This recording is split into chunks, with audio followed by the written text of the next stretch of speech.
नमस्कार, मेरा नाम गौरव अग्रवाल है।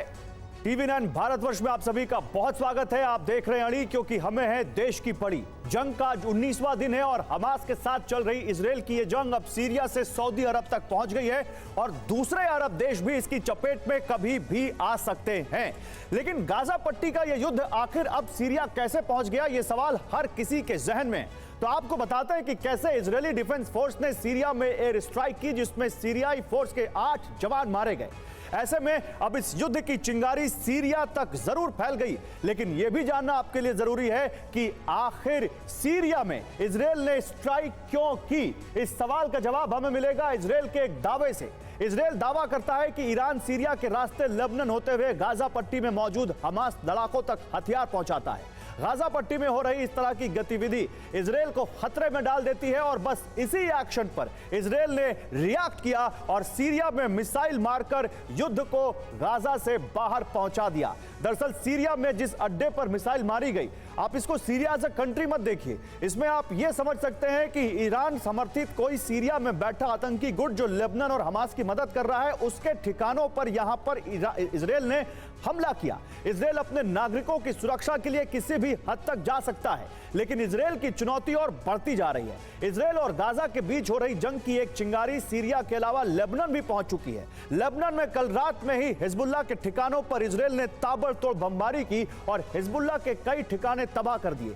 सीरिया, लेबनान, मतलब ये मान लीजिए कि यह युद्ध गाजा पट्टी से बाहर निकल चुका है और कभी भी महायुद्ध की शक्ल ले सकता है। यह आपके सामने जो रूट है, देखिए ईरान से हथियार कैसे निकलकर वाया सीरिया, फिर लेबनान और फिर गाजा में हमास तक पहुंचते हैं। और इसी रूट को यहां पर इजरायल ने सीरिया में निशाना बनाया है, कुछ इस तरह से मिसाइल मार के। लेकिन इसी बीच एक बड़ी खबर है सीरिया से ही। सीरिया के अलेप्पो एयरपोर्ट पर इजरायल ने अटैक किया है। सीरिया के अलेप्पो में इजरायल ने अटैक किया है और इससे पहले भी इजरायल यहां अटैक कर चुका है। 12 और 14 अक्टूबर को भी यहां पर अटैक किया है सीरिया पर इजरायल ने। आखिर ये अटैक बार बार क्यों कर रहा है इजरायल? सीरिया से इजरायल को क्या खतरा है? लेबनान में हिजबुल्लाह बैठा है, यहां पर हमास गाजा में बैठा है। सीरिया में कौन है जिससे इजरायल को डर है? सीरिया में एक तो जो बेस बताया जा रहा है जहां पर उसने अटैक किया, जहां पर सीरिया के 8 जवानों की मौत हो गई। लेकिन दूसरा, अब आपको एक तस्वीर दिखाते हैं और ये तस्वीर पहली बार सामने आई है। ये वो अलेप्पो एयरपोर्ट का रनवे है जिसको यहां पर निशाना बनाया है। मैं ब्रिगेडियर शरदेंदु आपको इनवाइट करूंगा बिग वॉल पर, आप मेरे साथ आइए। ये आप जो देख रहे हैं, ये 12 अक्टूबर को और 14 अक्टूबर को भी अलेप्पो एयरपोर्ट का जो ये रनवे है, इसको निशाना बनाया था, इजरायल ने टारगेट किया था और इसकी मरम्मत का काम चल रहा था सर। और मरम्मत होने के बाद आज ये खुलने ही वाला था, तभी फिर इजरायल ने अटैक कर दिया। ये सीरिया पर इजरायल इतना सीरियस क्यों हो रहा है? देखिए, सीरिया पे इजराइल का हमला, देखिए ये सेकंड टाइम एयरपोर्ट पे हुआ है और जब एयरपोर्ट की रेक्यूपरेबिलिटी होती है, जब वो एयरपोर्ट फिर से एक्शन में आने के लिए तैयार हुआ तो थोड़ा आगे स्ट्राइक हुआ।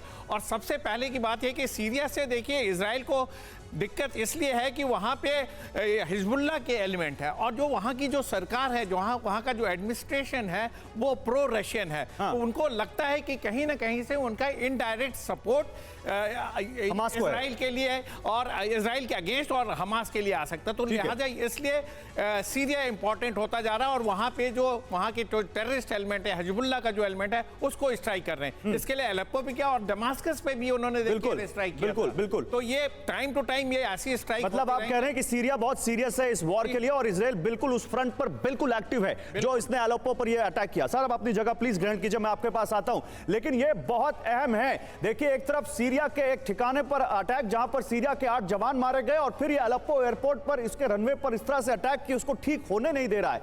आखिर ये चक्कर क्या है? आज इसी को हम डिकोड करने की कोशिश कर रहे हैं। लेकिन दूसरी तरफ अरब देशों में मौजूद अमेरिका के सैन्य अड्डों पर भी हमले रुकने का नाम नहीं ले रहे हैं। 7 अक्टूबर यानी जब से यह युद्ध शुरू हुआ है, तब से अभी तक अमेरिका के मिडिल ईस्ट में मौजूद 13 सैन्य अड्डों पर अटैक हो चुके हैं। इनमें 10 इराक में हुए हैं और 3 सीरिया में। लेटेस्ट हमला 23 अक्टूबर को सीरिया के अल तन्फ में ड्रोन से हुआ। इससे पहले 21 अक्टूबर को इराक के अल असद में अमेरिकी सैन्य ठिकाने को ड्रोन से निशाना बनाया गया।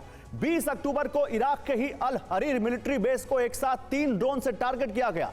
19 अक्टूबर को सीरिया के ग्रीन विलेज में अमेरिकी सैन्य ठिकाने पर ड्रोन ब्लास्ट हुआ और इसी दिन सीरिया के ही यूफ्रेट्स और इराक के अल असद एयरबेस को रॉकेट से निशाना बनाया गया।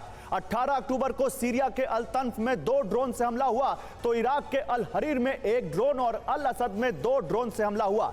अमेरिका के मुताबिक 5 दिन में ये 13 हमले ईरान के प्रॉक्सी ग्रुप्स की तरफ से किए गए, यानी वो संगठन जो आतंकी संगठन है, ईरान जिनको फंडिंग करता है और जो ईरान के कहने पर ईरान के दुश्मनों को निशाना बनाते हैं। आइए आपको कुछ इसी वॉर की कुछ तस्वीरें दिखाते हैं। आज एक बहुत बड़ी तस्वीर आई है हमास की फ्रॉग यूनिट। फ्रॉग यूनिट क्या करती है ये बताएंगे आपको, लेकिन उस पर बम बरसाए हैं इसराइल ने। तस्वीरें आई हैं, ये देखिए समंदर किनारे बैठी इस फ्रॉग यूनिट को कुछ इस तरह से इसराइल ने निशाना बनाया। इसराइल की नेवी ने कैसे समंदर में ढूंढ कर उनको निशाना बनाया। ये 2 तस्वीरें एक ही अटैक की हैं। एक तरफ जब आप देख रहे हैं समंदर के किनारे बहुत बड़ा धुआं निकलता हुआ, और दूसरा समंदर में गोलीबारी की तस्वीरें। आपको एम्बियंस सुनाते हैं।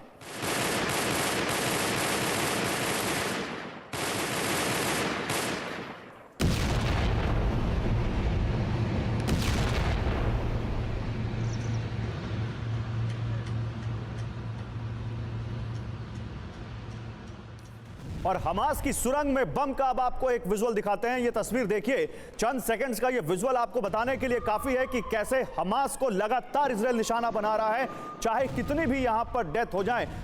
बिल्कुल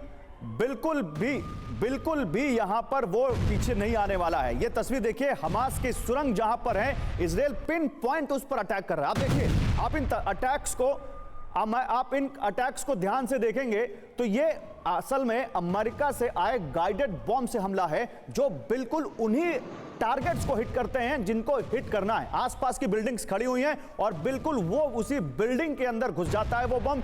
इनफैक्ट उसकी खासियत यहां तक है कि वो 30 से 50 मीटर जमीन के अंदर जाकर फटता है, और इसीलिए उसी बिल्डिंग को नुकसान होता है जिस बिल्डिंग पर वो टारगेट कर रहे हैं। ये हमास की सुरंग में कैसे बम डाल रहा है इजराइल, उसकी तस्वीरें हैं। लेकिन अब आपको इजराइल की डिफेंस फोर्सेस का एक और एक्शन दिखाता हूं मैं। ये देखिए, ये आईडीएफ का एक्शन, जहां पर जिस अर्बन वॉरफेयर की बात कही जा रही है, ये एक रेफ्यूजी कैंप है वेस्ट बैंक का, जहां पर हमास के लोग बताए जा रहे हैं कि जहां पर मौजूद थे, और उसके बाद वहां पर कैसे वहां पर आईडीएफ ने एक्शन किया, इजराइल की सेना ने एक्शन किया, कैसे वहां पर हड़कंप मच गया, ये उसकी तस्वीरें।